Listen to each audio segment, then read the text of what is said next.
మెలిగనూరు గ్రామం దగ్గర నుండి వరద కాలువ నిర్మాణం చేపట్టి ఆదోని మండలంలో ఇష్వి సుల్తానాపురం కపటి ప్రాంతాల్లో ఉన్న చెరువులను రిజర్వాయర్లుగా మార్చి ఆదోని మండలంలో రైతాంగానికి సాగునీరు అందించాలని సిపిఎం పార్టీ మండల కార్యదర్శి కె లింగన్న డిమాండ్ చేశారు.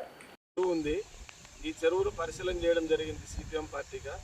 ఇక్కడ రైతులు చెప్తున్నారు దాదాపు 2009 సంవత్సరంలో ఈ చెరువు నిండింది. అప్పటి నుంచి ఇప్పటిదాకా చెరువు నిండలేదు. కానీ ఈ సంవత్సరం కురిసిన భారీ వర్షాలకు ఈ చెరువు నిండి పారుతూ ఉంది. దాదాపు 3 నెలలుగా ఈ చెరువు ఎక్కి పారుతూ ఉంది.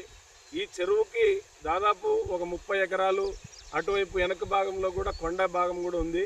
ఈ చెరువును కనుక ఒక రిజర్వాయర్ లాగా మార్చి ఈ ప్రాంతానికి సాగునీళ్ళు ఇవ్వడానికి చాలా అవకాశం ఉంది.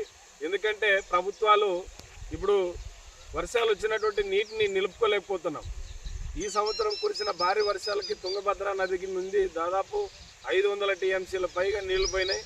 ఇక్కడ కేవలం ఆ దాంట్లో కొన్ని నీళ్ళైనా ఆపుకోగలిగితే ఖచ్చితంగా ఈ ప్రాంతంలో ఉన్నటువంటి సుల్తానపురం కానీ, పెసలబండ కానీ, మాంత్రికి కానీ, దొడ్డనకేరి కానీ, కొత్తూరు కానీ ఈ 5 గ్రామాల రైతులు ఈ యొక్క పొలాలు కానీ, బోరుబావులు కానీ చాలా బాగా అవకాశంగా ఉంది.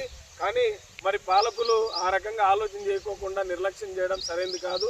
కాబట్టి ఇప్పటికైనా ఇప్పుడున్నటువంటి ప్రభుత్వమైనా ఆలోచన చేసి ఇక్కడికి లిఫ్ట్ ద్వారా కానీ లేదా మేలనూరు వరద కాలువ ద్వారా కానీ ఈ రిజర్వాయర్లు నింపేటువంటి కార్యక్రమాన్ని ప్రభుత్వం చేపట్టాలని చెప్పేసి మేము సిపిఎం పార్టీగా ప్రభుత్వాన్ని డిమాండ్ చేస్తున్నాం. నా పేరు లింగన్న, సిపిఎం పార్టీ మండల కార్యదర్శి.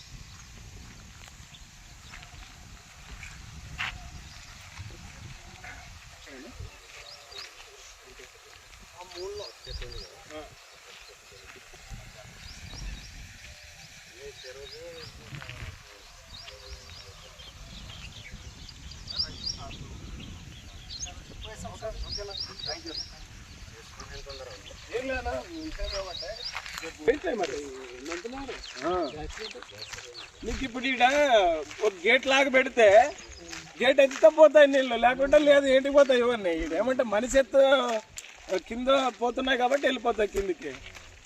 నిలబడదు స్వామి, నిలబడతాను. ఇది బాగా వస్తుంది రా కొద్దిగా అలా ఇక్కడ చాలా బాగుంది.